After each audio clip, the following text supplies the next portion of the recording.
How's it going? And welcome to episode 201 of On the Wire, proud member, the Pitcher List Podcast Network. I am Adam Howe. You can follow me pretty much everywhere at 80 grade. Follow Kevin Hastings either at Hastings Kevin or at Chasing Wins, depending on where you're following. But most likely you follow both of us in the Pitcher List Discord channels, up and down all the channels there, especially as we are heading into February now, Kevin. The talk and the chatter is just, it's coming to a head, and it's amazing because we all have a lot more to talk about. Pieces are getting in place. We're gonna have a lot of news to talk about on this episode, and we got a whole slew of new Pitcher List coworkers joining the crew in the last 2 weeks as well. So it is very active in the Discord. Good to see you we're live, we're streaming. We've got a couple of people watching us over on YouTube, but in a non PitchCon panel type of setting. How you doing? How's it been? I'm doing well, Adam. How are you doing this week? I've been better. If I'm being honest, no, I feel good. I'm sorry to catch you off guard there. Yeah, spinning that around on you. You seemed a little. You usually ask me surprised. questions, Kevin. That's not cool. Yeah. No, it's been great, and you're exactly right. All of the baseball talk, and we'll have even more here in a few days after this one last football game gets played today for most people listening. And this is just an amazing time of year.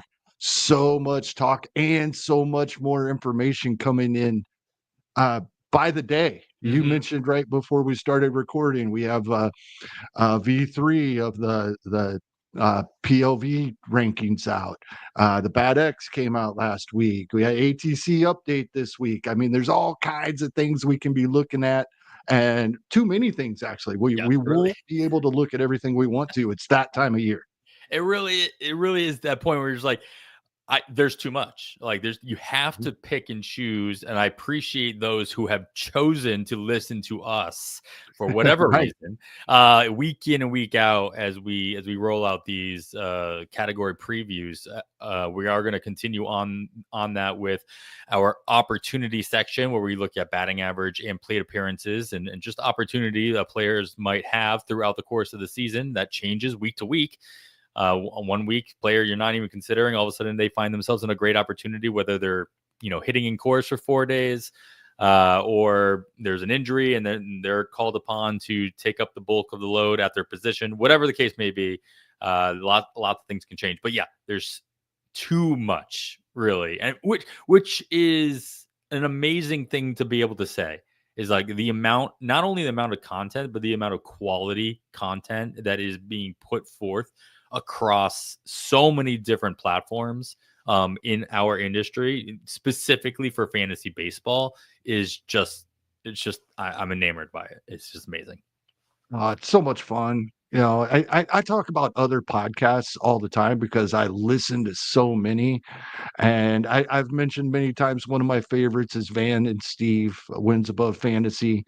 One of my other favorites, Bubba and the Bloom. And then, so Ryan Bloomfield was on Wins Above Fantasy this week. Amazing show. Check that out if you have not yet.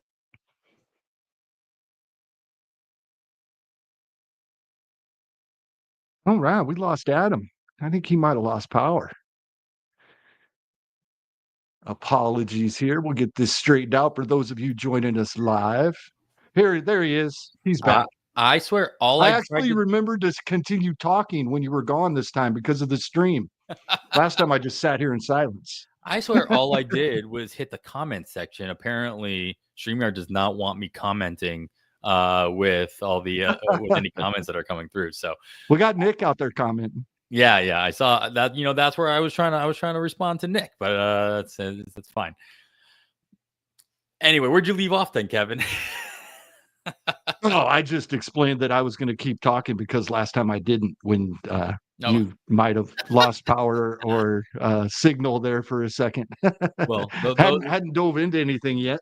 Those watching live can see how the magic is made, but now you can know that I have to try to figure out how to piecemeal all this out and in into the next section. All right. Well, with all the information that's out there, great. We're gonna throw even more at you on this episode. We're gonna start with a whole bunch of news because we know what we took the news section off from the last episode, Kevin. So we got a lot to bullet point through and kind of it's a lot of smaller stuff, but there's a lot of it. It's volume over substance. But let's start with the big one here. Let's just get it out of the way. Pete Alonso does end up returning to the New York Mets on a 2-year deal. Something tells me that's a little bit less years than he was wanting or expected to get. But there was a lot of speculation on a couple of players that might be fighting for either reps at first base or at third base. But with Pete Alonso back at least for the next 2 years, I think he have an opt-out clause in after the year one. Or I might be thinking of Jack Flaherty, who we'll get to later. But either way, he's there for at least 2025, if not through his 2 years on his contract. What does this do for any speculation that you might have been making for the remainder of the Mets lineup? I think it means Brett Beatty. I had seen him as a popular late round spec ad because they hadn't added a third baseman, and we Right. thought Mark Vientos would be moving to first base. That's out the window now. So hopefully those were fab leagues where you were drafting Brett Beatty, in my opinion, at this point. I think that's the biggest issue. Pete Alonso right back into his 3 spot. And I think we're going to see, with the addition of Juan Soto, now that's been so long ago. Like a couple of times recently, I've forgotten Juan Soto was a Met, right? It was one of So those I big think ones that actually happened that helps. early. Yeah. Yeah, that helps the RBI numbers for Alonso. He's one of these power hitters that we expect a very volatile batting average. We've seen as good as 271. We've seen as bad as 217. He kind of split the difference in 2024 at 240. If I'm drafting Pete Alonso, I'm really hoping he gets on the higher end of that, as we're concentrating, or I am trying to concentrate more on my ratios this season. But I mean, other than if a 240 batting average concerns you, you know exactly what you're getting from Pete Alonso, and maybe a little better in the RBI category than we've seen the last couple seasons. Yeah, I was gonna say this anyway, but Uncle Ted comes in here and name drops Luis Acuna. I know his name was being thrown around as fighting for third base opportunity here. My first thought was that Acuna doesn't make the roster with Alonso back in the mix, but Roster Resource has him making the roster, at least on the bench. Not in a platoon, but just like as a bench player.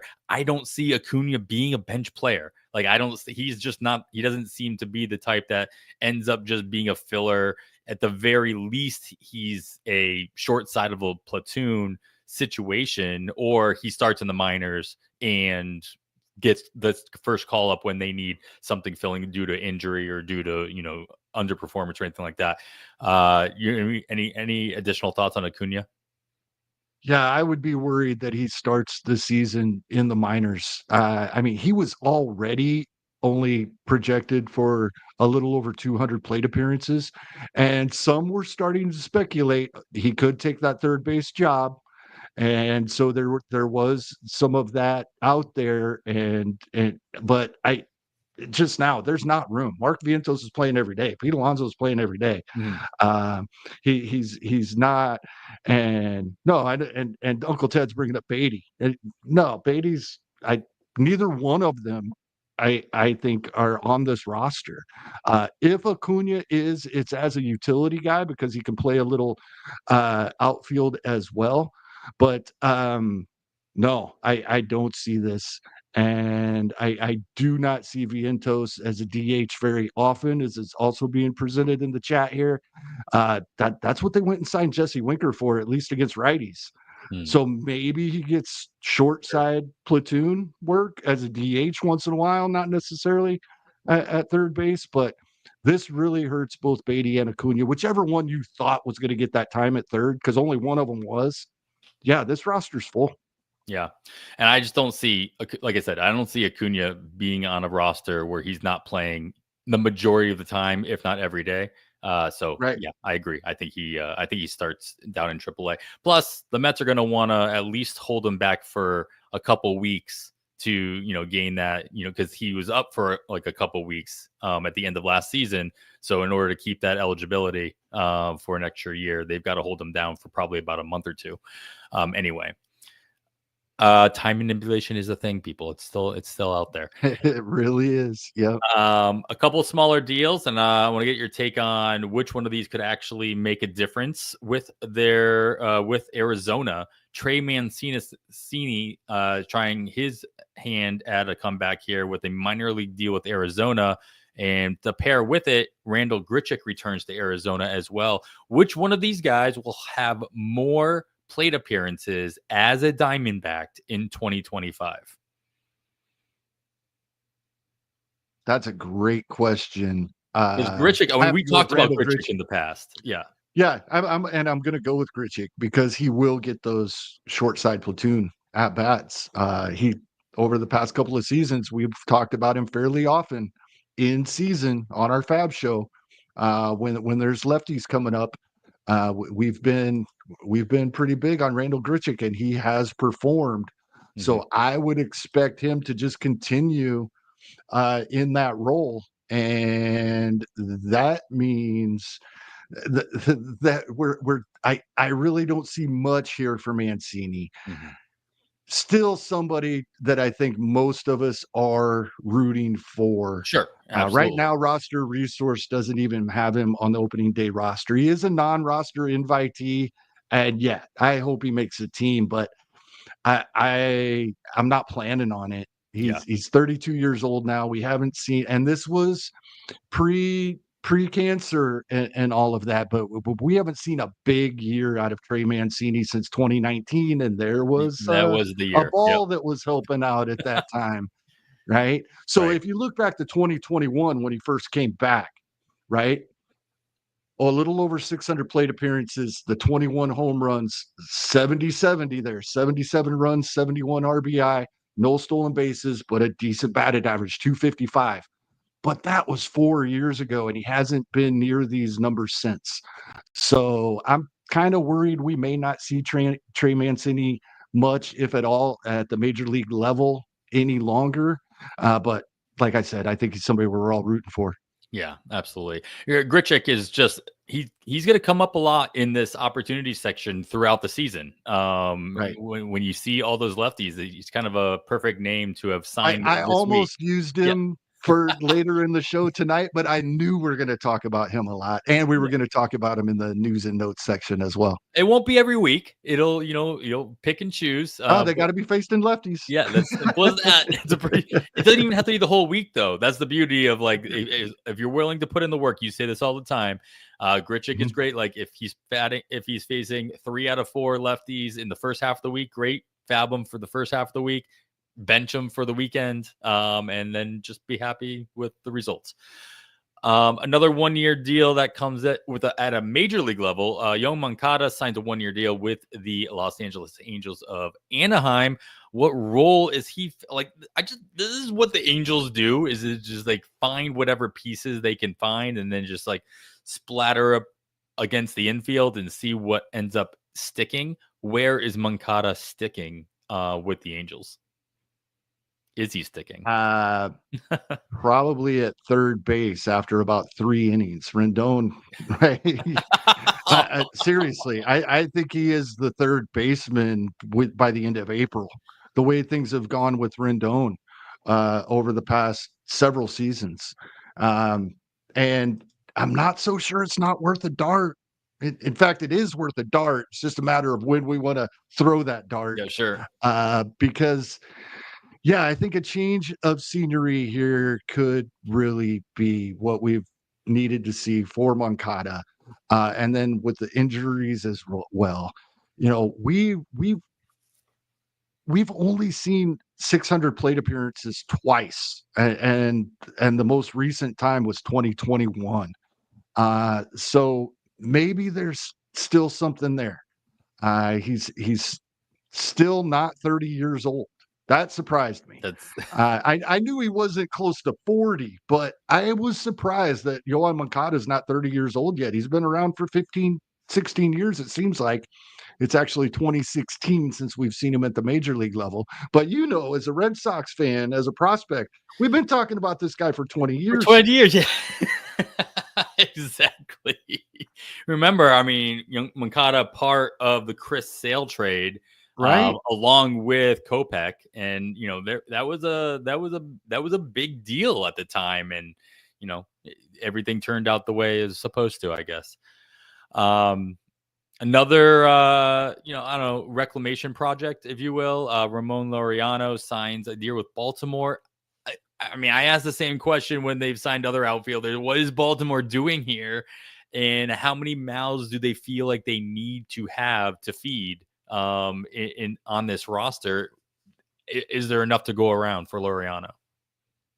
I think he will get some. And for that reason, I think this is one of those instances where the team keeps telling us something we don't want to hear. So we're not listening. And I am no longer interested at all in redraft leagues in Heston Kierstad. I think it's that simple.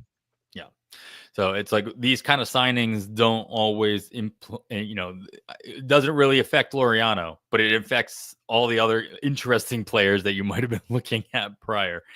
Another one kind of, I don't know, it wasn't really a head scratcher, but like Tommy Pham signed a 1-year deal with the Pittsburgh Pirates.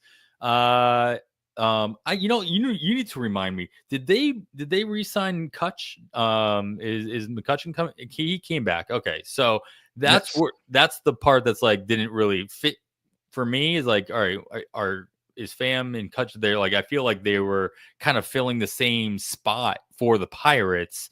That veteran presence, obviously Mikic having so much more history with the Pirates, winning his MVP there so many years ago. But what kind of role are we seeing with Pham, or are we in for another 3-team season for Tommy Pham by the end of it? Well, unless the Pirates make a run, I think we're in at least for a 2-team season. For sure. That's probably their plan. Like, this is a guy, if things aren't going well for us, we can get something for him. But roster resource has him leading off and playing right field. I mean, that's what happened with your Kansas City Royals last year. Right, exactly. And he won't play every single day, but Sure. if he's going to lead off, this is somebody I'm definitely going to be interested in. If not late in drafts, definitely early in the season in Fab, depending on Pittsburgh's matchups and if I need an outfielder, because you know we talk about this in season, we talk about it in the off season. You say it all the time. Tommy Pham's going to do what Tommy Tommy Pham Pham's does. We know exactly what he's going to do. He's going to go out there and he's going to be on pace for mid-teens home runs if it was a full season, right? That 70-70 is about what he'll be on pace for. So when he's in the lineup, especially leading off with that 250-ish batting average, he can be very useful. He's just not somebody any of us are excited about pushing 40 years old drafting. But once the season starts, the age of the players don't matter. We use age and aging curves when we're projecting, but once the season gets going and we're only looking at results, I don't care how old they are. Yeah, exactly. It's kind of like ignoring ADP. Just ignore their birth certificate by the time the season actually gets going. You just look at the numbers that they're putting up. All right, well, another 1-year outfielder excuse me. He's leaving the New York Mets and now signing a 1-year deal with the Minnesota Twins is Harrison Bader. Harrison Bader hasn't been, the poster boy for health himself. And I think it's appropriate that he joins the Minnesotans that have had their, more than their fair share of injury related hitters, especially hitters. Where do you see Bader kind of fitting in here with the likes of, Buxton and everybody else that's, in that outfield? Yeah, this is this is even more I don't know what the word I'm looking for here is, frustrating, I guess, than it already was in Minnesota. Uh, I we've brought it up several times over the past couple of seasons. Minnesota is becoming the team that plays matchups more than any other. I don't have official numbers on that, but if I had to guess at who plays matchups more than any other team, I would say it is the Minnesota Twins these days. So we have Harrison Bader projected short side platoon, which is something we might expect. But when we look at his performance in 2024, I know it takes a lot more plate appearances here, but we saw him a lot more versus righties, and he performed better versus righties. On a per plate appearance basis, he might have performed better in the power categories, um, versus lefties, but he was much better versus righties in 2024. I want to go back really quick, but that was an outlier. There in previous seasons and his career, it has typically been the other way around. So I think Jason's got it right here. Minnesota's going to throw him on a short side platoon, and they're a team that plays the matchups pretty strictly. So that's going to make it really hard to use Harrison Bader, other than at times, like with Randall Grichuk, we know on the schedule there's a lot of lefties coming up. Yeah, I mean, the question is if when he is in the lineup, does he bat close to the top of the order, like he had some history doing as well, or is he just thrown in there at the bottom of the lineup as well? Like those short side, the platoon partners are right in the middle of the hard lineup. If you're going by Right. where Jason has either Larnach or Wallner at the 3-5 spot, I don't see Bader fitting into the 3 or the 5 spot. So Bader's like either a top or the bottom of the order type of bat in this lineup, in my opinion. I could see him being at the top, and Castro and Correa, or maybe just Correa moving down a slot. I could see him going up there. Unfortunately, it seems like more often we just see him slotted at the bottom, There you go. Yeah, or as a pinch runner, which we know we right? can have some value Well, in like that. that. All right, couple more. We got some pitchers that signed as a trade again with a pitcher as well. So I'll get to all the pitchers right after this quick break. All right, I mentioned it at the top of the show, Kevin. Jack Flaherty did sign a 2-year deal of his own, returning to the Detroit Tigers, who traded him away at the deadline to the Dodgers while still making the playoffs themselves. So good on them getting their guy back, and seeing if he can continue to rekindle that career of his back in Detroit. I don't know if this goes hand in hand, but I mean, I'll just jump into the trade that happened as well. The Detroit sends Alex Fado down to Tampa Bay for a minor league catcher, Anderson Delgado, and some money to the Tigers. So I'm assuming that the addition of Flaherty gave the Tigers the extra boost to pass off Faedo to somewhere else. So obviously there wasn't going to be any more opportunity there. But what does this rotation look like to you for the Tigers with Flaherty, definitely in there in the top 3 of that rotation? Yeah, and nice ballpark, place he's familiar with. So it's a good landing spot for Jack Flaherty. I have never really been a big Jack Flaherty guy. I know he's had his moments, and especially the first half of 2024, that was a big L for me. Says somebody that I have avoided uh, for most of his career, and I felt pretty justified in that until 2024.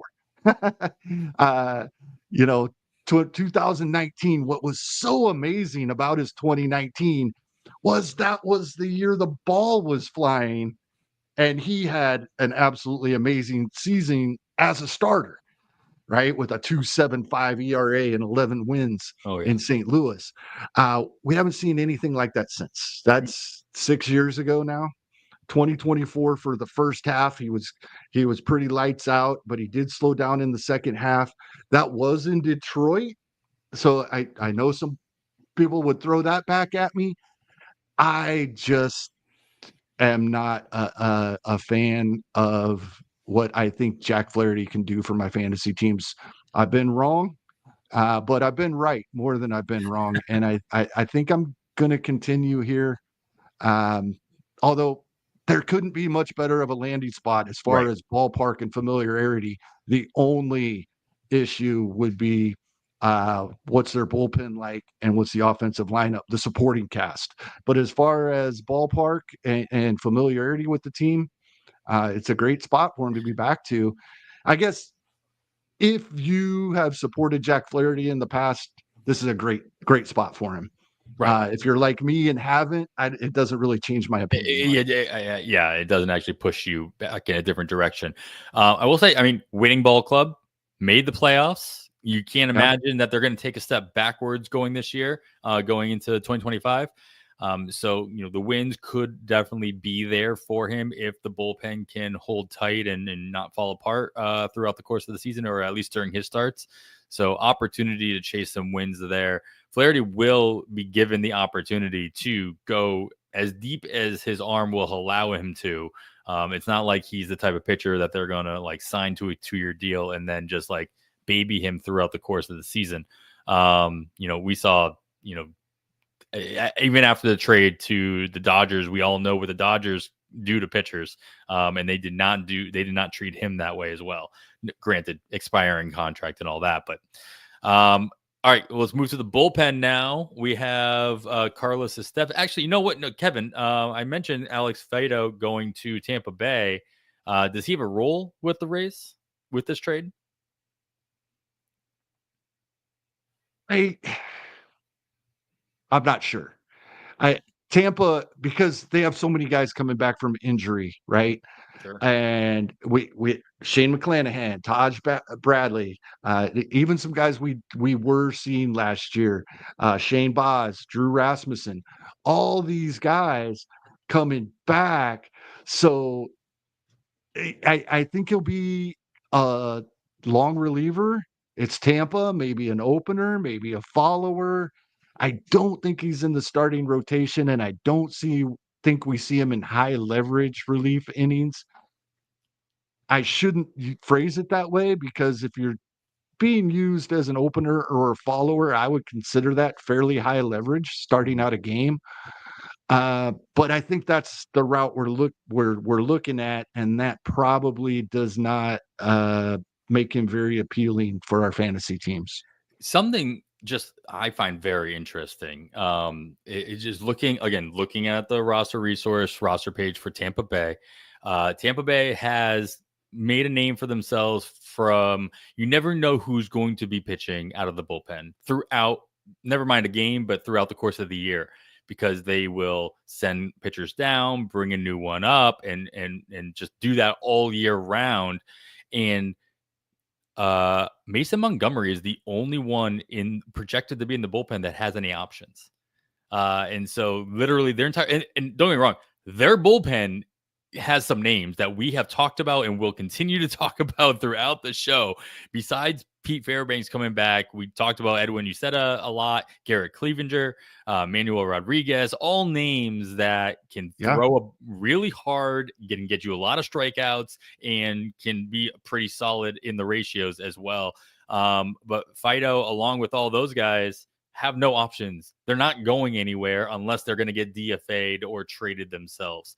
So it's just interesting to see that difference in what, at least the narrative that I have read and seen out of Tampa Bay's bullpen over the last couple years. They might have a pretty set bullpen for the majority of the season that you can almost rely on, almost. Yeah, and they have about 25 pitchers, it looks like, are non-roster invitees to spring training as well. And that does not include the guy I'm watching at the back end of the Tampa rotation. Still very curious to see if they can do anything with Joe Boyle. Yeah, Yes, that's not even counting him. He's Right. not even listed here. Yeah, that's a great call out there. All right, another pitcher in a bullpen now. Your Kansas City Royals add a closer? Question mark. Carlos Estevez looking like he might take over the job for Urseg, or at least he's saying all the right things. At least from what I read. He's like, you know what? I'm just here to pitch. If I get some closing opportunities, great. And then the team's saying that he will definitely get his share, or he'll be given the opportunities, but they were not naming anybody to be the closer. Is this just equally bad for both Urseg and Estevez, as if you had drafted them, or are you thinking that your Royals are going to end up going in one direction or the other? I think if you drafted either one of them, which I have, each of them, as your RP2, some people may have Urseg as an RP1 in some early drafts. That could hurt substantially. I think it hurts them equally. As you said, he's saying the right things. Everybody is saying the right things. Luka Urseg was contacted by the Royals before they made the signing, which I think is cool. And he said all the right things. Wherever you want me to do to help us win, that's what I want to do. Right. And so they did check with him, or at least notify him before the signing, which means Estevez is getting some saves for certain, Sure. right? Otherwise, why would Urseg care? Why would they Yeah. Yeah. contact him? I think Urseg is the high leverage guy. Now, if we consider that high leverage isn't going to start until the sixth inning, hopefully, with starters going, five or into the sixth, if we're talking seventh, eighth, ninth with Harvey, Urseg, and Estevez, that means Urseg is still going to get about a third of the save opportunities if they're going by where the lineup is at, right? If they want him to face the toughest part of the lineup the last time through, a third of the time, that's the ninth inning. So, and then however everything else works out, I think both of these guys are going to end up with 15 to 20 saves. If one guy takes off and runs with it, it would be Urseg, I think. I know Estevez is capable as a closer, but when you have the Royals just went from Yeah. a bullpen in less than a season because they didn't have these guys until the trade deadline last year. But Estevez is new. Urseg is new. Hunter Harvey only had a couple of appearances before he was injured. They're counting on him a lot. They did have John Schreiber the whole season and Angel Zerpa. But those were their two best relievers until the trade deadline Right. when they made these additions. Now, them being depth pieces in the bullpen is all of a sudden a strength for Kansas City. I don't think they're going to allow anybody to struggle in the late innings. So I don't think Estevez can take it and run with it. I think they would continue to let Urseg pitch the ninth if that's when the most potent part of the opponent's lineup's coming up. So 15 to 20 for each of those two is where I'm at. And let's not forget the likes of like James MacArthur, who everybody was drafting at the beginning of last year, thinking he was the closer for the Royals all season long, projected to be starting in AAA. Does he start in AAA? Does that make sense to you as a Royals fan? Do you think he just gets bumped down in the bullpen? It doesn't. I think there's a couple more moves coming here,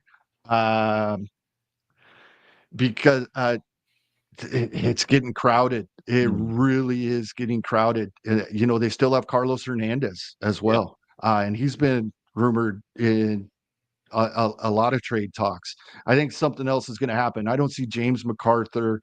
Carlos Hernandez still might not have as much to say about it, but I don't see these guys sticking around AAA if they have any outs at all, for that. And yeah, like even Chris Stratton, Yeah. right? Chris Stratton was not very good for Kansas City last year, but they needed him at the top of the bullpen. Now he's at the bottom. He's going to be a great depth piece, I think. When you go from Chris Stratton was probably their number 2 coming out of spring training last year in the bullpen, and now he's the last guy other than the long reliever, who was Sam Long, who was their best reliever in the first half. I'm pretty excited about this bullpen, if you can't tell now, but it is going to make it more. There almost has to be a move because they can't keep all these guys happy, and some of them won't have the options even to leave them down in the minors. I'm actually looking really quick. Yeah, Carlos Hernandez is out of options, but So he's not listed on roster resource. So no. that guy's got to be moved or he's not sticking around. You know, MacArthur's only got one option left and he's not going to be happy about taking it. So, yeah, Let's not it's forget. Let's not forget that half of your rotation is made up of relievers or right. former relievers. Obviously, Lugo kind of passing that on, but between Michael Lorenzen, Chris Bubik, Alec Marsh, all have had time in the bullpen in their careers as well. So, And a 6-man lot of rotation. people Yeah. think that's the best route for Daniel Lynch now as well. Mhm. There's not room for him Kyle Wright. in the bullpen or the rotation right now, and he was amazing last season. So, yeah, it's good problems to have, but there's going to be some moves coming. I don't think all these guys are on the roster opening day. Hmm. We'll keep an eye on We Kansas still need City a corner headline. outfielder. So They could have brought Tommy Pham back. I'd have been happy with that. That he didn't come back. No, I'd have been happy if he was back. Oh, Yeah, you would be happy. I Sure. would have taken that. Yeah. Last piece of news here. Another reliever DFA'd by the Dodgers. Ryan Brazier was traded to the Chicago Cubs. My question is, Brazier was pretty good last year. Put up some really good numbers.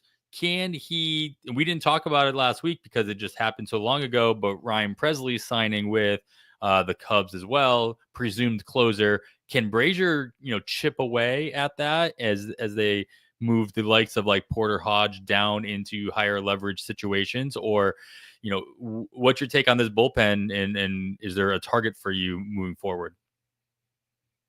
I think he's a great spec here because you can literally do it with your last pick. Sure. Because people that don't think it's Presley do think it's Hodge. And I don't think a lot of people realize just how good Brazier was for much of last season with the Dodgers, the past couple of seasons, actually. So, when he's projected for a better ERA. I know I'm talking ERA, but I'm talking projected, not what happened. He's projected for a bit better ERA than either Presley or Hodge. So right away, I start wondering, well, in the numbers the Cubs look at, when you start looking at whatever their stuff plus model they have internally is, they take that into account a lot when it comes to relievers. At least that's the impression I get listening to Eno Saris talk about it. And he knows he's in those locker rooms. So we could be surprised about how late in games we start seeing Brazier fairly early in the season. I think he's a great spec play. Yeah, I just go look at his numbers. He was very good for his time with the Dodgers. And I mean the bullpen in Chicago for the Cubs, that is, has been a point of contention.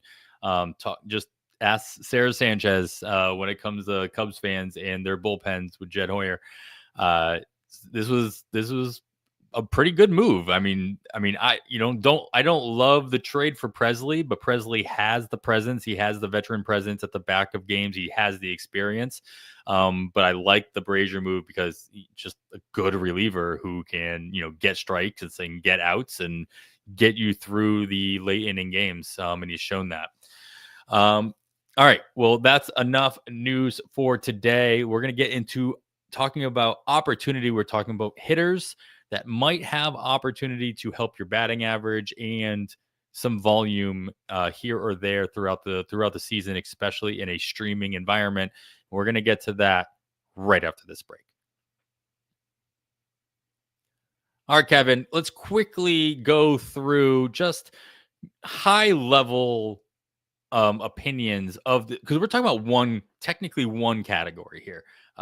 just batting average in a standard 5x5 league. Of course, there's OBP, there's other leagues that play, but we're just considering the fact that we're looking at batting average in a standard 5x5 where you're worried about runs, stolen bases as speed. We talked about home runs and RBIs in the power, but here it's just batting average. I'm lumping in plate appearances because even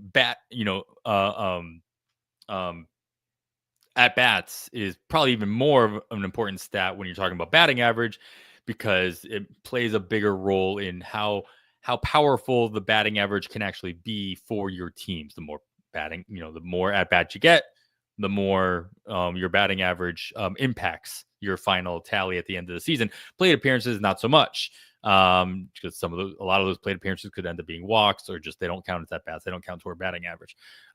But first, like, what is your target? You talk about this a lot. You want to target for like that top 3 or that third or fourth ranking to get across the board.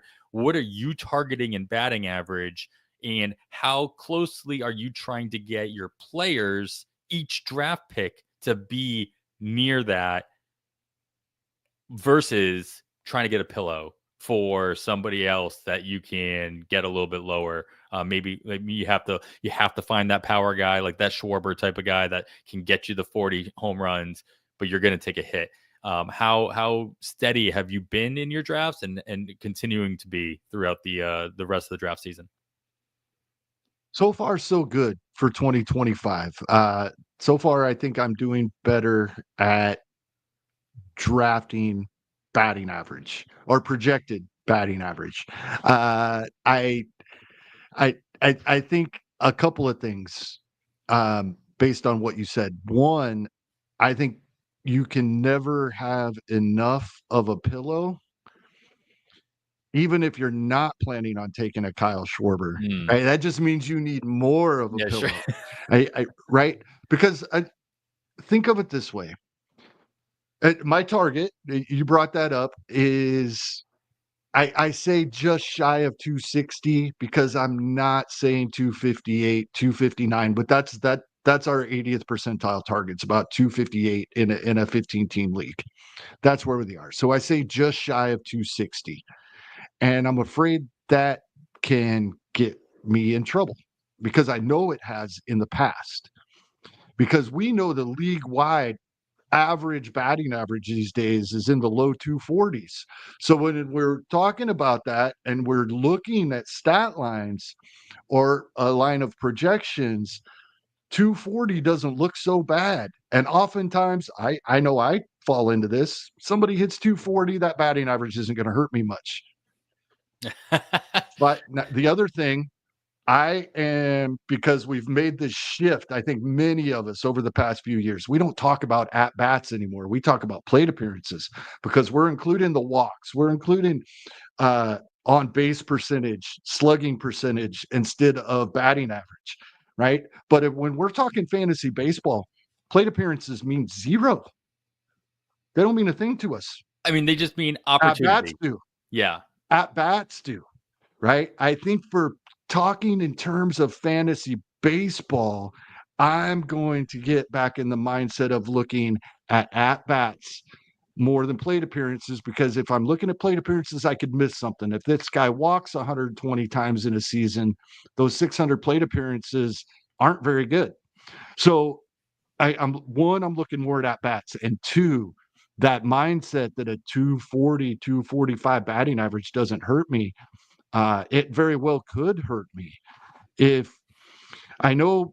So I'm making this transition from plate appearances to at bats, right? And we need over. I think it was the guilds. Somebody.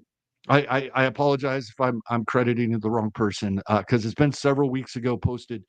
You really need 7,800 plate appearances in a 12-team NFBC league over the season, right? And I started thinking, well, that doesn't mean anything to me.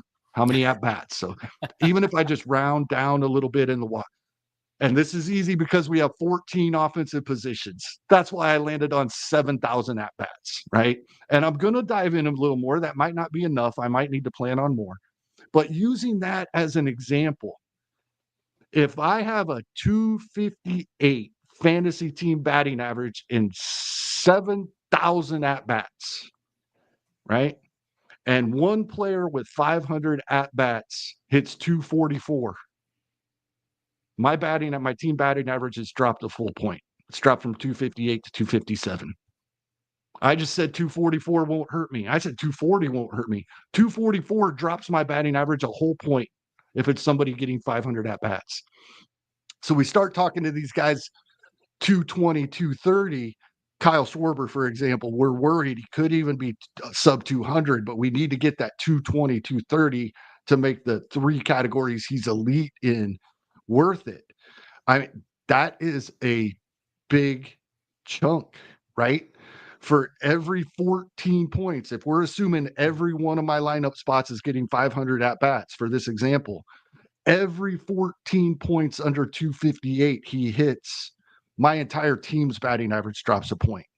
When you start thinking of it that way, 245 batting average hurts, right? It hurts. And so we get into this, or I have in the past, drafting a whole bunch of 240, 250 guys, especially when you start letting them add up, you're moving your baseline average to that point.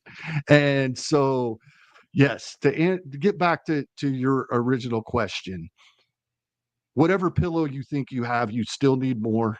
And then really, really try not to say that 245 batting average won't hurt me too often.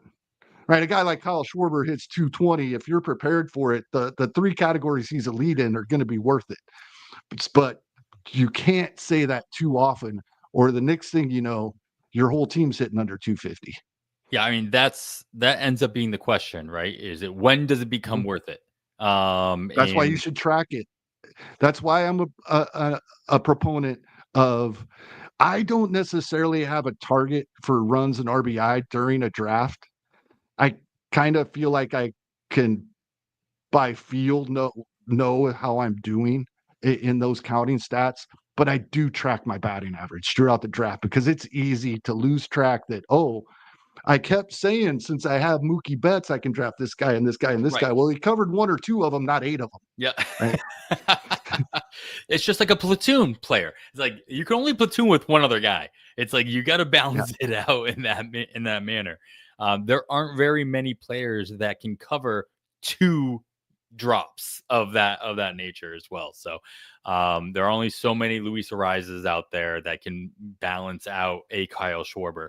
It used to be the Joey Gallo pillow. Now it's the Schwarber pillow. Yes.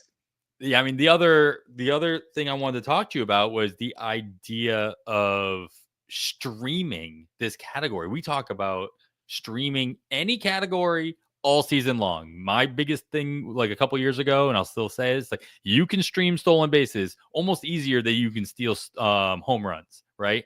How, because of the sample size, batting average isn't it is a year long. When we say somebody's going to hit 250, we think they're going to hit 250 throughout the entire season, right?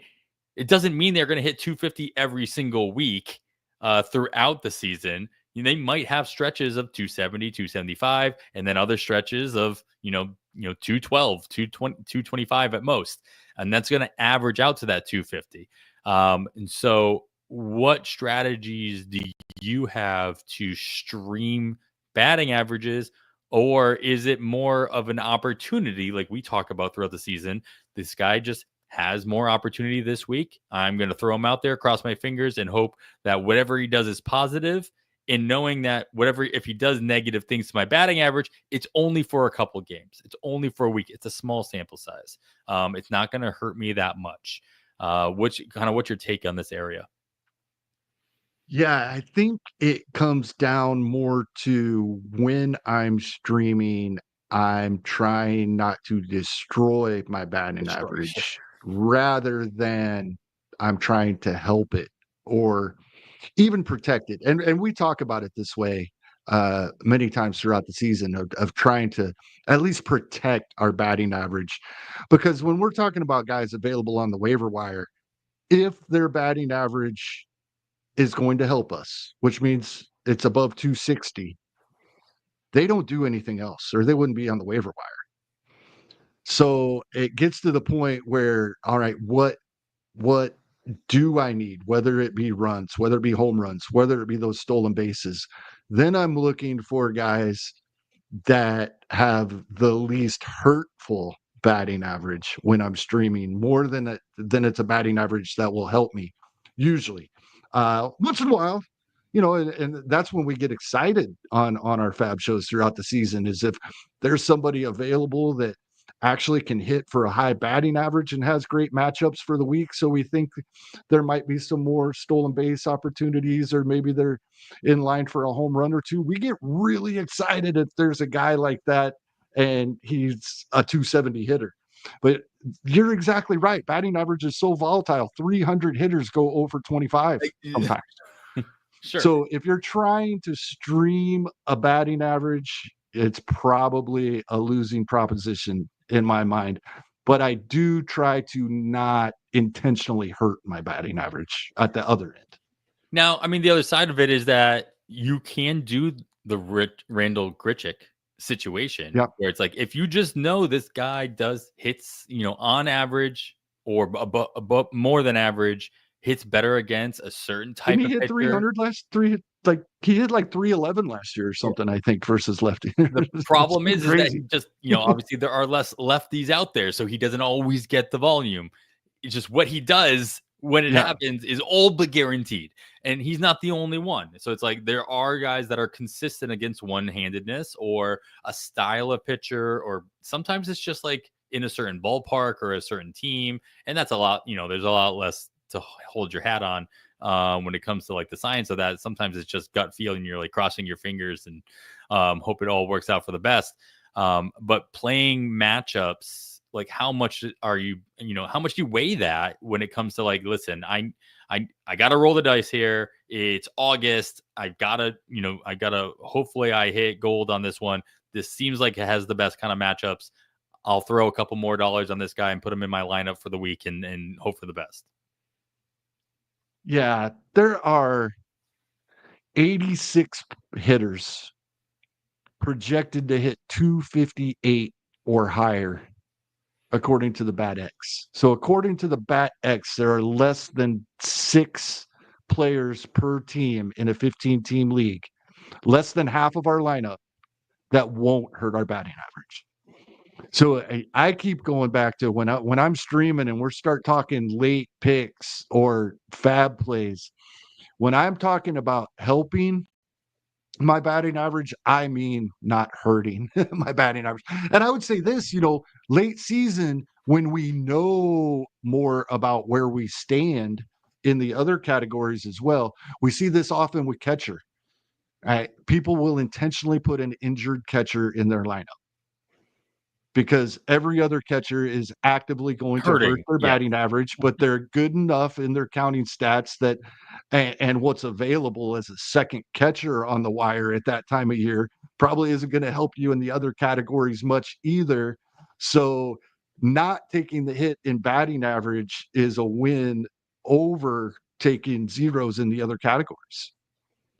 Yeah. Yeah. I mean, it's just sometimes you can do more harm than good just by having somebody in a spot and you're happier with the zeros. The volume you're going to get out of that position, specifically catcher, isn't worth it. That extra run, maybe that extra RBI, maybe you get lucky, he pops a home run. Is that worth the 1 for 25 streak? That one hit that they get might be a home run, but that 1 for 25 is going to do more harm than that one home run probably will. And most of the time, that one hit is not a home run. It would be very difficult to say early in the year, but late in the year, you might be willing to make that sacrifice. I mean, you have more to work with there, right? You have more data to know where you stand and, how much you have to lose at that point. Yeah, I mean, this is a tough category to really wrap your head around, especially when you're drafting. Like as the season goes on, you almost feel like you're behind the 8 ball at all times because there are so many at bats behind you that the ratios in general, all 3 ratios in a standard 5x5, can feel very daunting to move around. But as a reminder, we say this all the time, the ratios are those three categories where your opponents can actually come down to you as well. They can work both ways. You're not only trying to go up, you're also crossing your fingers that they end up coming down to you as well. And that's something to keep in mind when you're making your own fab moves, setting your own lineups. If your opponents have injury concerns, multiple guys in their starting lineup injured, it is highly likely their ratios are taking a hit. Sure. It's easier yeah, absolutely. They have less pillows to work with there. Exactly. All right, we're gonna do what we normally do here, Kevin, and look at ways in which you can round out your drafts at the end, post 300 ADP style, focusing on batting average and at bats. I've already adjusted my spreadsheet to account for at bats instead of plate appearances. Nice. So thank you for doing that for me, hitting that one home. And we're going to get to all those. We're going to pick some catchers. We're going to look for some catching options for corner infield, middle infield, and outfielder options that can help your batting average, or at least considerations at the end of your drafts. We'll do that right after this break. All right, Kevin. The objective here was pretty simple, pretty straightforward. We do this with all the other hitting categories as well. We're going to look at hitters that have gone post 300 in I went by what you said, the last 2 weeks worth of online championships that have concluded. And most of those have, because they're not most of those. I don't think any of them are slow drafts. I think they're all one and dones. So there were 11 drafts in the last 2 weeks. These are online championships on the NFBC platform. So we're talking 12-team leagues. So past 300, going to be one of your last picks, if not your last pick in your drafts. If you're looking at a shot in the dark, at a dart, at a pillow, to help your batting average, to put somebody on your bench that you can then throw in there. Actually, Kevin, this leads me to a question. Like, are you going into drafts? And I know this changes throughout the year. Your bench, what's your makeup of your bench? How many pitch? Like, when you start the season, are you splitting it 4 and 3, either with 4 pitchers, 3 hitters, or 4 hitters and 3 pitchers? Or are you going hitter heavy or pitcher heavy normally? Earlier in draft season, until about right now, I just started looking at team schedules the first couple of weeks of the season over the past couple of days, because leading up to about this point, my bench is mostly pitching. There will be pitchers get hurt during spring training, right? Oh, So I'm shoring those guys up, and and some pitching that doesn't get drafted that first fab week will go for big money. In my mind, hitters, the closer we get to the season, and then in season, I'm always going to have my coverage so I can replace someone on Friday if I need to. And you know, we've talked recently some multi-eligible guys that can really help us out. And I'm also starting to look ahead at the schedule for the first weekend and first couple of full weeks. Granted, we don't have a very good idea of the handedness of pitching teams will be facing yet. I'm not really taking that into account yet. Later we get into draft season, I will more and more. That means I need a couple more hitters on my bench as we get closer to the season. So right now it's probably 6-1 pitchers to hitters. It has been 5-2, but I can really see it evening out. And then once I'm in season, I have more hitters on my bench than pitchers. I mean, that the logic makes complete sense. I think your first point was the one that hit home the hardest for me. Was pitchers will go for big money in weeks 1 and 2, and then probably weeks 3 and 4 as well throughout the beginning of the season, where hitters just won't. I mean, unless they're a huge name or like a big prospect that came up early, like there you can usually find decent waterfall options at different positions early on in the season. So you can save a lot of money that way. If you use all your draft capital instead of your fab dollars on those pitchers, you'll have those options injuries happen, like you said, during spring training. Some guys just don't come back the way you thought they would, or by the beginning of the season. So having our options to stream the matchups from the pitching side makes a whole lot of sense, and I'll be doing that as my drafts get rolling here as well. Cool. So let's go position by position. We will start with catcher. I've only so I made a list based on PLV projections, as you mentioned at the top of the show. Version 3 is out, so if you have PL Pro, you'll have access to those. And there are some interesting comparisons, especially when I compare some PLV projections to some of the publicly facing projections over on Fangraphs. The only my list is made up of only players who are going past ADP of 300. That was a rule. Obviously our hitters, and they have to be projected for at least 400 at bats, because as we know, like, that average doesn't matter if you're not putting enough volume into the pile to actually make a difference. So of course only one catcher actually made the list. Shocker, right? With all those filters. Not to mention just the 400 at bats, to be honest. Patrick Bailey in San Francisco projected from PLV 411 at bats, only 457 plate appearances. Not a guy who's projected to walk a whole bunch or hit sac flies, hack bunts, whatever. And ADP of 345, average it out. It's got a min pick of 304 in these 11 drafts that have completed. Starting catcher should get those at bats for San Francisco. Can you see Patrick Bailey being a C2 on any of your teams? Because I know you have a very strict rule. Well, I want to say if it's a rule, but you have a direction you're going, obviously, with these catchers, that you need the at bats. And if you're not going to get the quote, maybe the 500 at bats, they're not really an option. And you've been jumping a lot of catchers early on in your drafts. If that falters or somebody else is jumping them even more than that, Patrick Bailey, could that be a target of yours very, very late? Yes, he is one of the guys that if I don't get to the first 10 or so that I want, he is an option for me when that doesn't work out.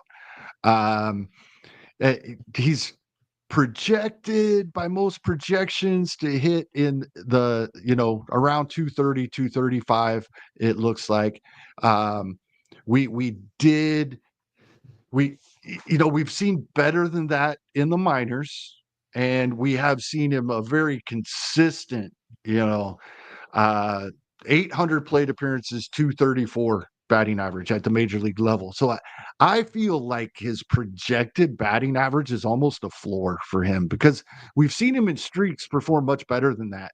And both of the last two seasons, even 2023, when we only saw about 350 plate appearances, it really seemed like he wore down later in the season.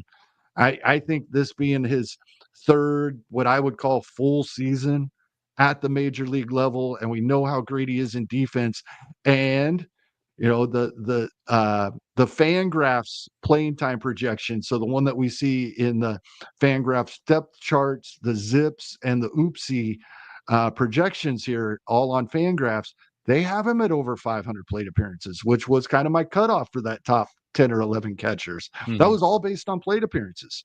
So you brought it up. He doesn't walk, so he has a lot of at bats. He's projected for 455 at bats. That's close to as many at bats as some of the guys getting close to 600 plate appearances will have. Right. Exactly. So hopefully, because of that, because more at bats are counting, then we're really hoping that he spikes this batting average a little bit. Sure. But I really think he can. Like I said, I think these 230-ish projections are really a floor for him, and we could see some improvement in his third full season.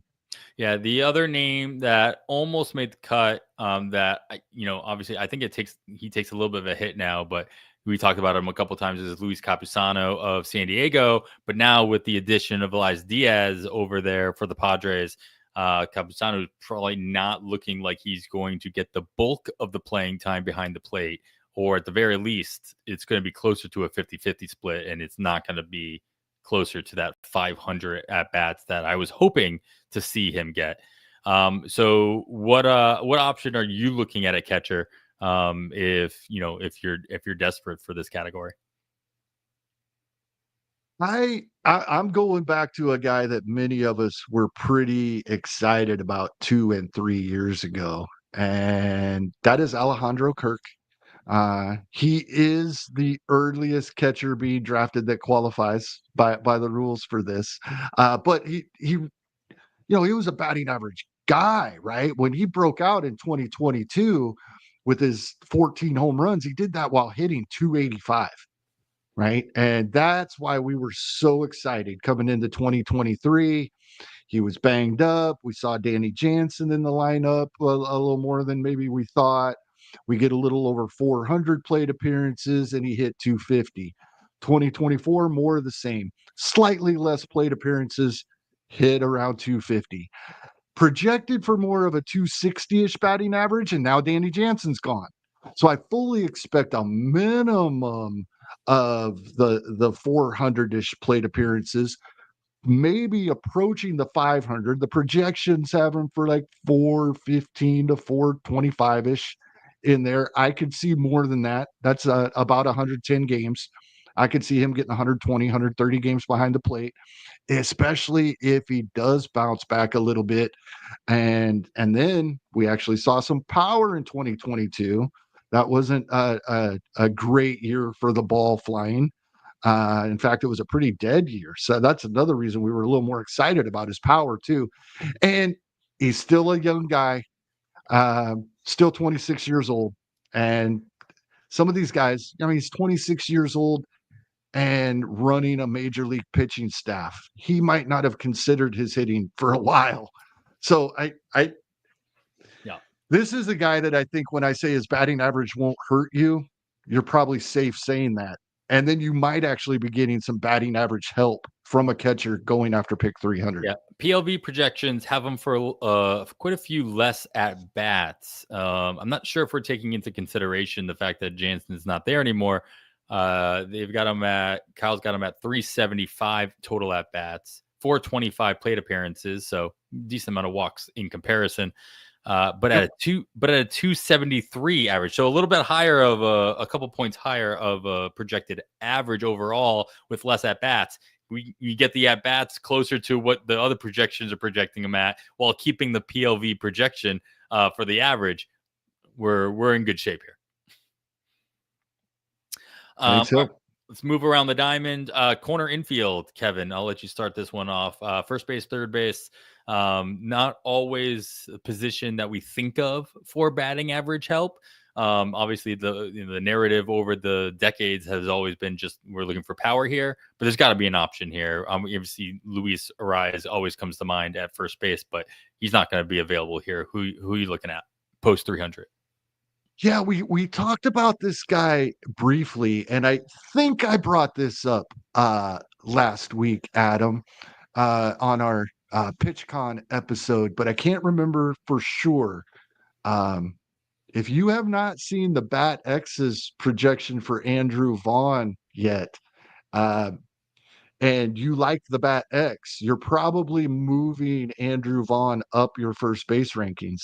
I think he comes out as the 11th overall first baseman in 5x5. And much of that is going to have to do with his projected batting average. And it's just, Andrew Vaughn, we have talked about him a little bit this offseason. If I hadn't brought that up last week, it seems like he's way too young to be old and boring, but maybe that's what being in the middle of the White Sox lineup will do for you. But we got Andrew Vaughn here hitting cleanup, right? With a couple of guys that do actually get on base. I think the White Sox are going to have the worst record in baseball again, but I don't think it's going to be nearly as bad as it was last season. But he's projected, well over 500 at-bats, about 550-ish at-bats with Yes, that batting average that won't necessarily hurt you. Mid 250s. We're almost to my target. So he's not hurting me. And if he can go over this a little bit, remember these are 50th percentile projections. This is a guy we have seen hit 270 at the major league level. So if he can do that, which is a possibility, because his strikeout rates, his walk rates, everything has remained good. His BABIP was down last season, so that alone can bring the average back up, which is being projected. He did drop to 246 batting average. But I think Andrew Vaughn in this spot, yes, it's the White Sox, but he's going to be hitting cleanup every day with a decent to good batting average and that 20-70-70 I'm looking for. Yeah, I mean, we talked about him or you brought him up on the show. You kind of threw Todd off his game a little bit, just because he's like Todd, like it was last week. Then he kicked Andrew Vaughn out of my Ask game and yes, threw in someone else, and then you were like, I might be keeping Andrew Vaughn. You'd be like, I think I should be looking at his projections a little bit more. But yeah, I mean, this goes to show exactly what we started off the show talking about. There's sometimes too much information. You got to know, you got to pick and choose sometimes which ones you want to focus on the most. BATX historically been an amazing, especially for hitters, been a great, especially for hitters. System. But don't write the BATX projection down in ink and forget about the others. All of the others are fairly in agreement. 250, low 20s home runs, not that 26, right? Mid 60s runs scored. Still not bad for a guy we can get off the waiver wire in many leagues. But don't write the BATX down in pen and ignore the others. Sure. PLV projections, for what it's worth, has them at a 255 batting average, with 546 at bats. Of course, Andrew Vaughn also, with that many at bats comes quite a few opportunities for walks. So 622 plate appearances for 614 plate appearances for Andrew Vaughn versus his 556 at bats. All right, so I'm going to go to the top of my list here, a little bit further down in ADP, 358 or 359. With the PLV projected batting average of 277 through 406 at bats. So not as many at bats, but that's because he's projected to be in a little bit of a platoon. Historically, Ryan O'Hearn has been a platoon type of player. But for the Baltimore Orioles, being at least roster resource has them in that platoon at the DH spot. DH is a hard thing to platoon just because anybody can get thrown into that position. But the beauty is that if he's projected to be a DH, he's still eligible at both first and outfield in NFBC formats. And of course, if you're eligible in those in NFBC, you're going to be eligible for those in pretty much everywhere else as well. But historically, obviously last year, fine. 260, 264 average against lefties and righties. Still did not get a whole lot of opportunities. So this will be somebody that obviously lives on your bench and you'd be playing those matchups in those cases. But historically still batting very well against righties. Like I said, 264 last year. Looking over his career numbers, still right around that 252 range, where you're not quite in that scary moment where you're like, oh, I think that's fine. That's close enough to what I'm looking at.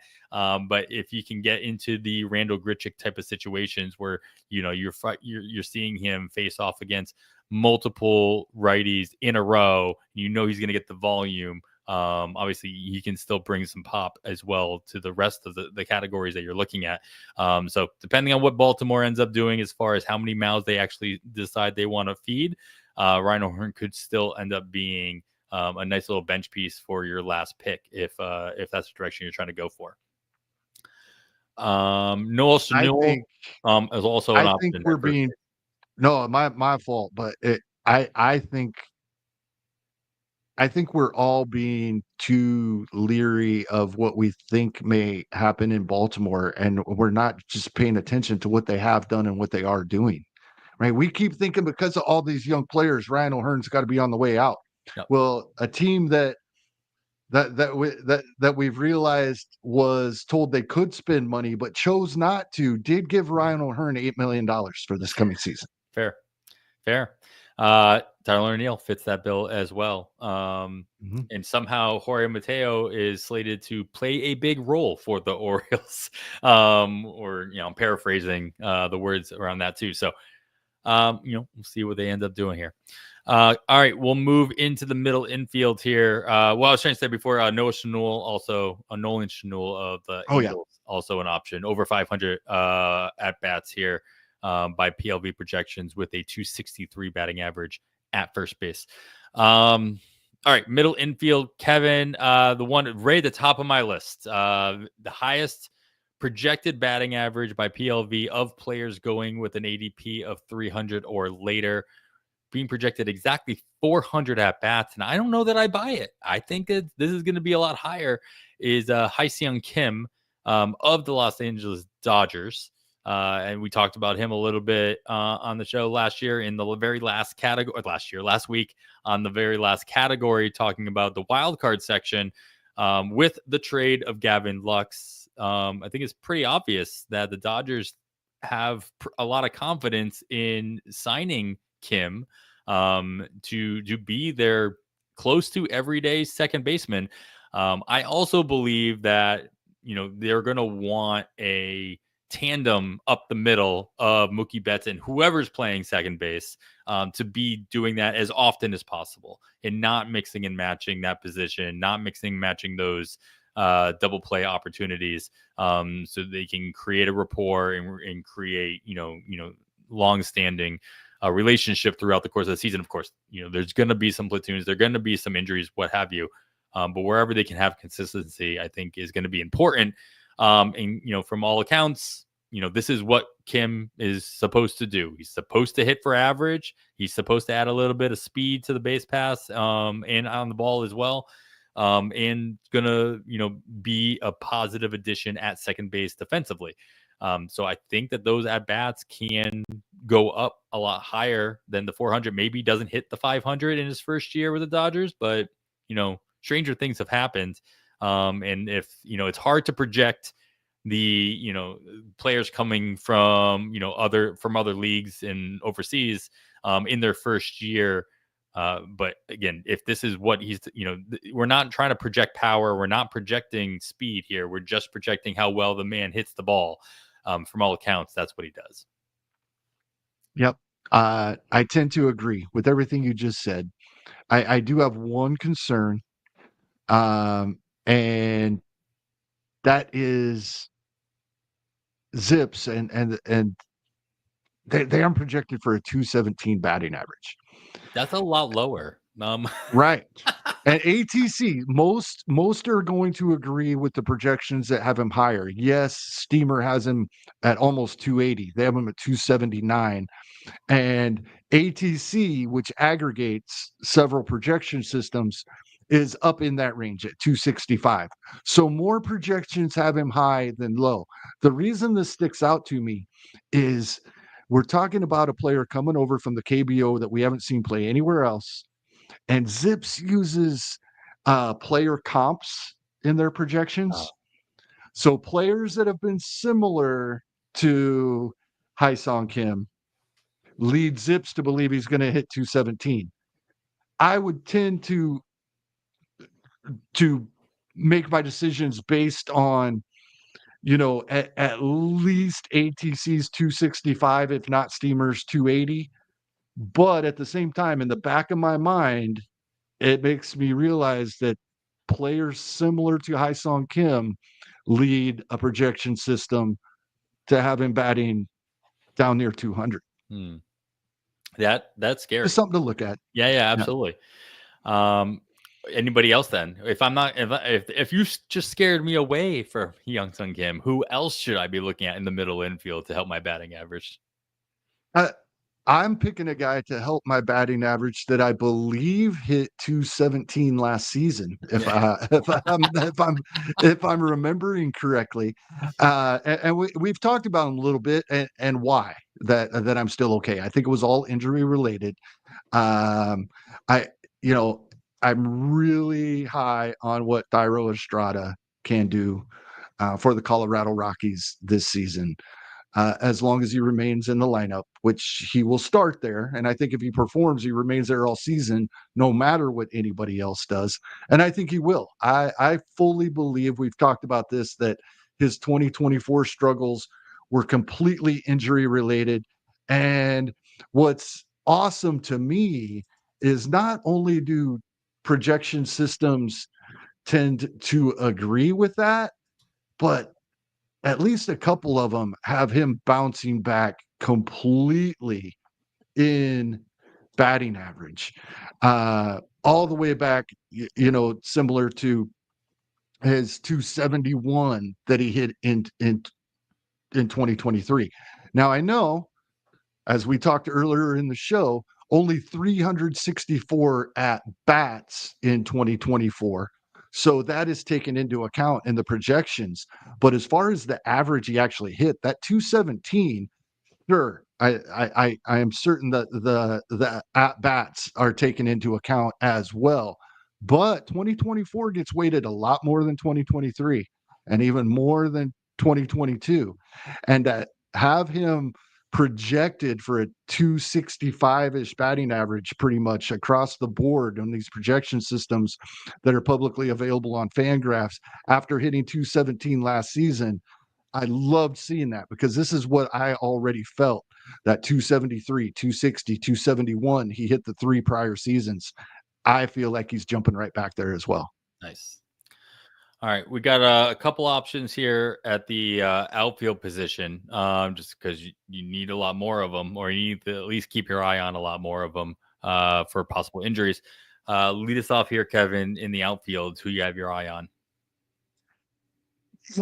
So when it comes to outfielders, we're almost always going to be looking at a platoon player in this range. And that's because outfielders, so many of them platoon, that outfielders that don't platoon are rostered. So that's first off. But I think that Matt Vierling, I know Detroit, it is on the upswing, and in many people's minds and many Tigers fans' minds, they're probably like, when are we going to get Matt Vierling out of our lineup? And I don't think you want to get Matt Vierling out of your lineup. He's performed well. He's going to get you the double-digit home runs in 500 some at bats. He had 518 last season to get to his 16 home runs with a 257 batting average, 261 the season prior. He's projected for 250 or over by all the projection systems, career 259.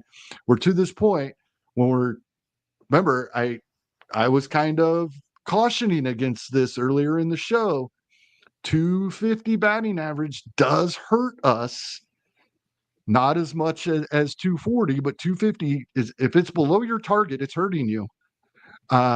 But he's been closer to that 260 number the last 2 seasons, actually exceeded it one of the two, with the volatility and batting average. Mid 250s is close enough in projections for me, especially when we're talking a guy off the waiver wire. And he's projected for over 500 plate appearances across the board in this improved Detroit lineup. Yeah, I just remember the times where I was really enamored with Matt Vierling when he was with Philadelphia coming up. And you're like, oh, if he just, he found his way into the lineup more often because of an injury. And then all of a sudden, you're like, oh, or he's getting traded to, or he's getting sent over to Detroit. What role does he play? That's great, because at the time, Detroit's really kind of up and coming. There's not really a lot of competition. I mean, it just didn't fan out on a more of a regular basis than I think a lot of people were hoping or expecting. But he's just been kind of consistently, reliable across the board when you needed him, and he was always there when you needed him, on the wire. That is, and so nice call out there. He definitely made my list here for PLV projections as well, with all the requirements in here. They've got him at 471 at bats with a 256 batting average throughout the course of the season. But I do like the dual eligibility as well between third base, outfield. So you can throw him in a corner in a pinch as well. I had a couple of options. I was literally, while you were talking, I was going back and forth with what pick I was going to go. I had. I mean, I could just go and be like, "Hey, Ryan O'Hearn, outfield eligible." Fine, I already talked about him, but I'll move to somebody else. Sal Frelick of Milwaukee is the next best option in average based on PLV projections at 259 with a 428 at bats projected, going at ADP of 356. Yeah, he's in a. The thing is that he's in a projected platoon in Milwaukee with another player I really like. In the fact that both of these players, Frelick, the one I'll spend most time on, is the fact that he can still get you double-digit steals throughout the course of the season, and so the fact that that's gonna, his speed is going to create more opportunities for him to, slap in, steal a couple of extra base hits throughout the season as well. So, Sal Frelick in Milwaukee. And then the other guy I was leaning toward at one point or another, and the reason I started thinking about him even more is I'll give a shout out to Uncle Ted in the chat. Matt Wallner over in Minnesota. Yes, we know of their tendencies to platoon pretty much anybody and everybody in Minnesota. Kevin, you just talked about it. But Matt Wallner was, when he there's a reason he's like the Jock Peterson of Minnesota. It's like when Wallner was in there against the correct-handed pitcher, he was doing very good things. And so I think that this is a player that you could keep an eye on for when you are trying to play the right matchups. Where'd he go? He was I don't even know. You know what? I don't even think he made my list. So I was just thinking of him, and then Uncle Ted, you willed it into existence. So I appreciate the call out there. The other Minnesota option that PLV projection has as an option would be Trevor Larnach at 426 at bats, with a 250, again in that 250 range for batting average. But so I will lean towards Sal Frelick just because of the higher batting average projection and the double, possibly 20 steals if he can get enough plate appearances throughout the course of the season. Yeah, I like both those lefties in Minnesota. I would love to see at least one of them maybe get an opportunity for more at bats. One of them might. I mean, I know they have both Harrison Bader and Austin Martin as right-handed bats in the outfield. But if one of I don't think they would ever leave them both in, or at least not very often. But if one of them takes off and really cuts their strikeout rate, they both have strikeout issues. If one of Larnach or Wallner cuts their strikeout rate, they could be in the lineup most days, and that would be nice because this is turning out to be a pretty nice lineup that the Twins have put together. And yeah, I think either one of those two. The reason Wallner didn't come up for you, he just barely doesn't make it for ADP. Yeah. At least over the past couple of weeks, he doesn't. Otherwise, he would have qualified on your sheet there. 277 career batting average through 393 at bats against righties for Wallner. So just the epitome of the platoon. And it's hard to really label these young guys as quote platoon players, because if you just don't give them the opportunity, they can't dig themselves out of the hole you put them in, right?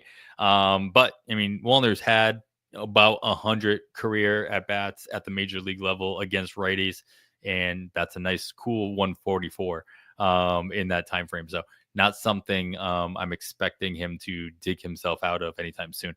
Outfield option, Kevin. Who we got?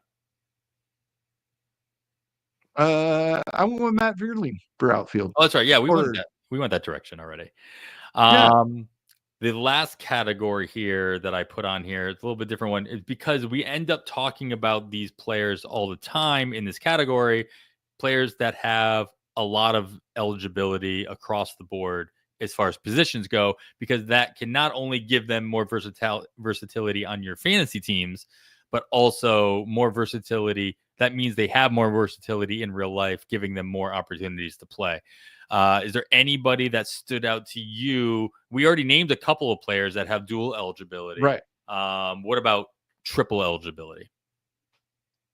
I don't think the guy I picked has triple. I picked another guy with 2 eligibilities.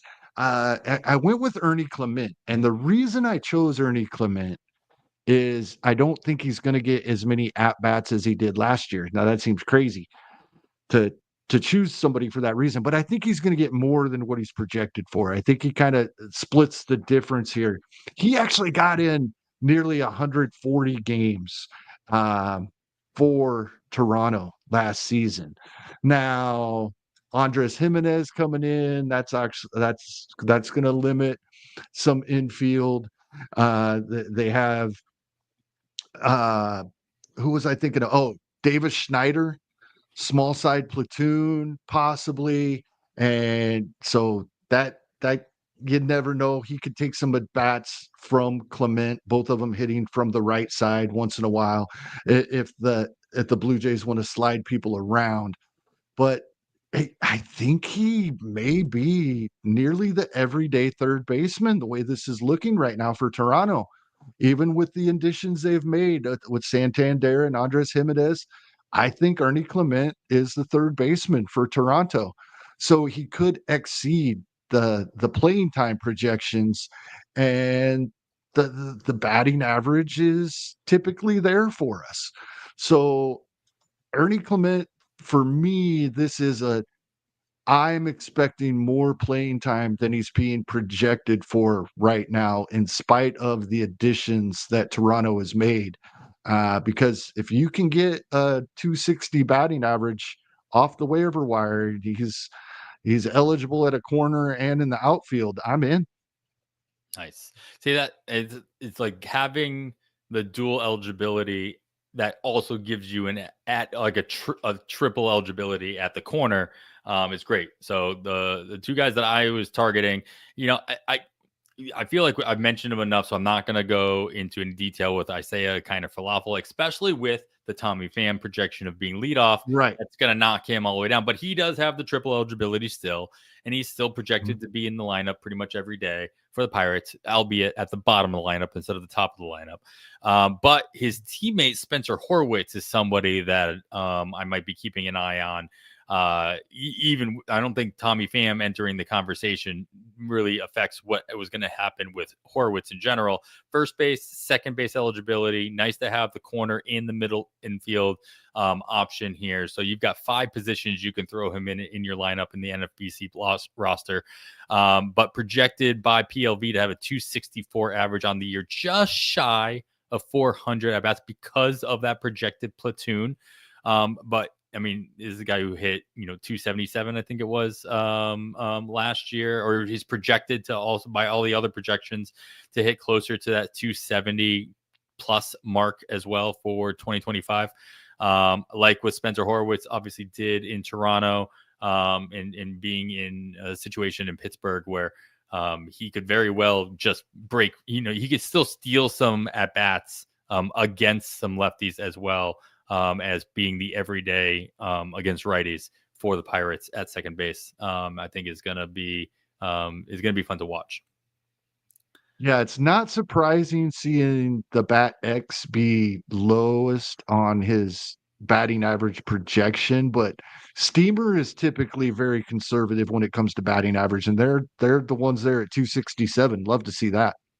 Yeah. I've talked about Jake Cronenworth as well. First base, second base. Also, PLV got him in around the 250, 253 mark for batting average. So, like to have the middle infield, corner infield options there as well. I can't bring him up for batting average, but if you're in an OBP league, don't let the Polanco signing scare you away from Dylan Moore. It sounds like Polanco is strictly third baseman, so Moore will still be doing his thing. I was waiting to see if somehow you'd find a way. I mean, with the 4 position eligibility, he fits this category. And he walks so much, his batting average doesn't hurt you as much as you think it might, but it does still hurt. Yeah. PLV's got him for 393 at bats, but 462 plate appearances through the course of the season. So that 209 hits just a little bit lighter. Little less. Just a little bit less. But anyway, all right, a lot of not great but decent options. Fun. Some of them pretty fun options. More than At I the end. thought there would be Yeah. when we set out here. I thought we were gonna be talking about a lot of 244s won't hurt you after I just said it will. Yeah. Yeah. But we found 255 to 270 guys even. Yeah. Yeah. I mean, these are the type of players too that if you are weighting your bench with a 5-2 or even a 6-1, these are the types of players you want to be the player that Smashing. and that Yep. that you can Your plug in. team streamers as far as hitters go. Yep. Yep. Yes. So Kevin, with all that in mind and anything else you want to consider, I'll leave us out with another nugget as we enter February. And we get into true baseball season. By the time you're done listening to this, it is probably on the cusp of being true baseball season because the other sport will be completely done. Yeah, that's amazing. So enjoy your Sunday. Enjoy whatever you do to hang out for the game. Absolutely have a good time. We have actual fab coming up pretty soon. So I things I talk about all the time, right? That I am starting to remind myself. Sent Jenny Butler, had a quick DM conversation with her a week or two ago, thanking her for the notebook idea. I'd been going through my notebooks. It's that time. Okay, what notes was I taking through this off season that I already forgot about? A lot of them. One example, Kyle Bland, when he was here, told us bat speed is uh, it stabilizes very, very quickly, right? So if we want to compare 2025 bat speed to 2024's, because 2024 is all we have right now, the one series, he said. So right away, as soon as the season gets going, it's something we can start looking at, especially if you think, oh, is he hurt? He looks slow.